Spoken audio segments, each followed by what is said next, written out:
Hello guys, അസ്സലാമലൈക്കും. Welcome to my channel.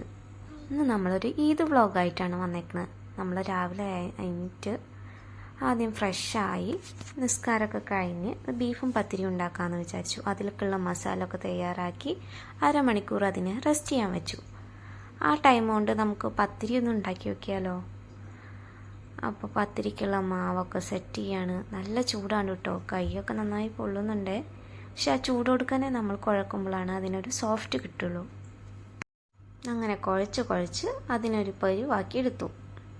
എന്നിട്ട് അതിനങ്ങനെ ചെറിയ ബോൾസൊക്കെ ആക്കി അങ്ങനെ പത്തിരി തയ്യാറാക്കി കഴിഞ്ഞു. നമ്മുടെ കണ്ടോ, നല്ല സോഫ്റ്റ് വലിയ പത്തിരി നമ്മൾ ചുട്ടെടുത്തിട്ടുണ്ട്. നമ്മൾ പത്തിരി പരത്തണ സമയം കൊണ്ട് കുക്കറിൽ ബീഫ് വേവിക്കാട്ടുണ്ടേ. അതൊരു 3 വിസിലാകുമ്പോൾ ഇറക്കി വെച്ച് അത് തൂമിക്കാൻ വേണ്ടി ചെറുള്ളിയും വേപ്പിലയും ഉലുവയൊക്കെ ഇട്ട് തൂമിച്ച് കഴിഞ്ഞു. അതിനുശേഷം നമ്മൾ ചെറിയ ഒരു ഫോട്ടോഷൂട്ടിന് നമ്മളടുത്തുള്ള ഒരു പാർക്കുണ്ട്. ഒരു 10-15 മിനിറ്റ് നടക്കാവുന്ന ദൂരമുള്ളൂ. അങ്ങനെ ഞങ്ങളെല്ലാം 3 ആളും ഒരുങ്ങിക്കഴിഞ്ഞ് ഞങ്ങളിങ്ങനെ നടക്കുകയാണ്. അവർ കുറച്ച് ഓടണമുണ്ട്, നടക്കണമൊക്കെ ഉണ്ട്. ഞാൻ പതുക്കെ പിന്നാലെ ഇങ്ങനെ. നല്ല വെയിലാണേ, ആകെ 8 മണിയായിട്ടുള്ള സമയം, പക്ഷെ നല്ല വെയിലാണ്. അങ്ങനെ അവർ ഓടിയും ചാടിയൊക്കെ നടക്കുന്നുണ്ട്. ഇക്കാക്ക് ഡ്യൂട്ടിയുള്ള കാരണം തന്നെ നമുക്ക് വേഗം ഫോട്ടോ എടുത്ത് വേഗം തിരിച്ചു വരേണ്ട ആവശ്യം ഉണ്ടായിരുന്നു. അങ്ങനെ ഒരു പള്ളി നല്ല രസമുണ്ടല്ലേ കാണാൻ. അവിടെ പുറത്ത് നിങ്ങൾ ഈത്തപ്പഴം ഇങ്ങനെ തൂക്കിയിട്ടിരിക്കുന്നു. നല്ല ഭംഗിയുണ്ട് കാണാൻ. കാണുമ്പോൾ തന്നെ നമുക്ക് കണ്ണിനൊരു കുളിർമൊക്കെ നൽകുന്നുണ്ട്. അങ്ങനെ ഈത്തപ്പഴം ഇക്ക 2 എണ്ണമൊക്കെ പൊട്ടിച്ച് പഴുത്ത് നോക്കി പൊട്ടിച്ചിട്ടുണ്ട്. അമ്മറി അതിങ്ങനെ നോക്കി നിൽക്കുന്നുണ്ട്. അങ്ങനെ ഇക്ക എനിക്ക് ഒരെണ്ണം തന്നു കേട്ടോ തിന്നാൻ. എനിക്ക് റെഡ് കളറുള്ളത് തന്നത്, പക്ഷെ അത് പഴുത്തുണ്ടായിരുന്നില്ല തോന്നുന്നു. ഞാൻ തിന്ന് നോക്കിയപ്പോൾ എൻ്റെ വായ ആകെ കറച്ചു അത്. അങ്ങനെ ഫൈനലി നമ്മൾ പാർക്കിലേക്ക് എത്തി. വലിയൊരു പാർക്കാട്ടോ, പള്ളിയുടെ തൊട്ടപ്പുറത്ത് തന്നെയാണ്. അമ്രി നേരെ പോയി ആ ഊഞ്ഞാലിൽ അങ്ങോട്ട് ഇരുന്നു. എന്നിട്ട് അങ്ങോട്ട് സുഖമായിട്ട് ആളുണ്ട്.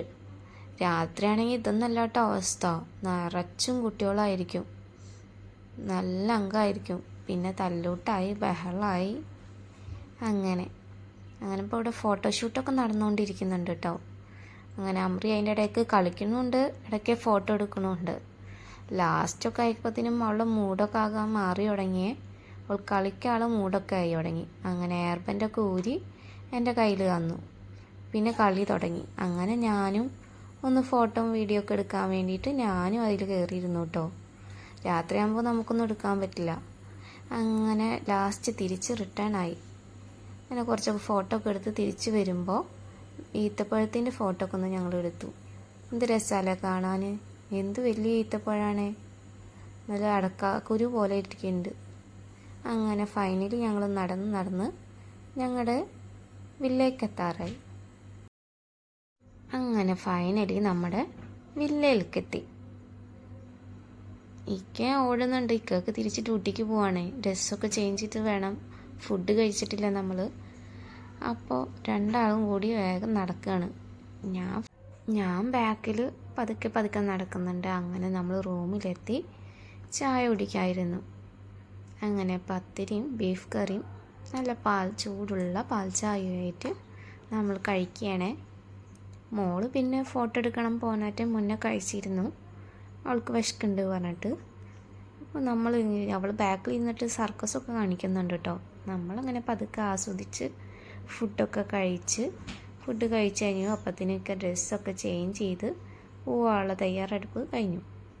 അങ്ങനെ ബായ് പറഞ്ഞിട്ട് ഇക്കൊക്കെ പോയി. പിന്നെ നമ്മൾ ഉച്ചയ്ക്കുള്ള ഫുഡ് പ്രിപ്പറേഷനായി. അങ്ങനെ ലാസ്റ്റ് ബിരിയാണി, നമ്മൾ ആദ്യം ഗീ റൈസ് ഉണ്ടാക്കാമെന്ന് വിചാരിച്ച്, പിന്നെ നമ്മുടെ അടുത്ത് സെക്യൂരിറ്റി ചേട്ടന് കൊടുക്കണം പറഞ്ഞപ്പോൾ പിന്നെ ബിരിയാണി ആക്കി. അങ്ങനെ നല്ല ചിക്കൻ ബിരിയാണിയും പിന്നെ അതിൽ 3 മുട്ടൊക്കെ പുഴുങ്ങിയിട്ട് എന്നാലല്ലേ രസം ഉണ്ടാവുള്ളൂ. പിന്നെ സാലഡ് ഉണ്ടാക്കി, അച്ചാറൊക്കെ സെറ്റ് ചെയ്ത് ഇക്കാക്കുള്ള ഫുഡൊക്കെ സെറ്റ് ചെയ്ത് പാക്ക് ചെയ്ത് വെച്ചു. പിന്നെ അങ്ങനെ ഇക്ക അപ്പോൾ ഡ്യൂട്ടി കഴിഞ്ഞ് വന്നു. ഞങ്ങൾക്ക് ഫുഡൊക്കെ കഴിച്ച് പിന്നെ ഇക്ക പറഞ്ഞു ഇക്കാക്ക് കൊണ്ടുപോകാൻ കുറച്ച് പായസം ഉണ്ടാക്കണമെന്ന്. അപ്പോൾ അങ്ങനെ നമ്മൾ എളുപ്പപ്പണിക്ക് സേമിയ പായസമൊക്കെ ഉണ്ടാക്കി. നല്ല ടേസ്റ്റ് ഉണ്ടായിരുന്നു കേട്ടോ.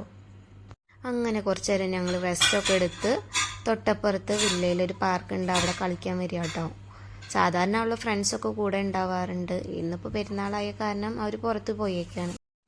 അങ്ങനെ അമ്രിക്കുട്ടിക്ക് ഒരു ഗിഫ്റ്റൊക്കെ കിട്ടി കേട്ടോ. അമ്രിക്കുട്ടിയുടെ ഫ്രണ്ട് കൊടുത്തതാണ്. ഇവിടുത്തെ ഒരു ചെറിയ സമ്മാനമാണെങ്കിലും അത് നമുക്ക് നല്ല ഹാപ്പിനെസ് തരുന്നതായിരിക്കും അല്ലേ. അപ്പോൾ ബൈ ബൈ.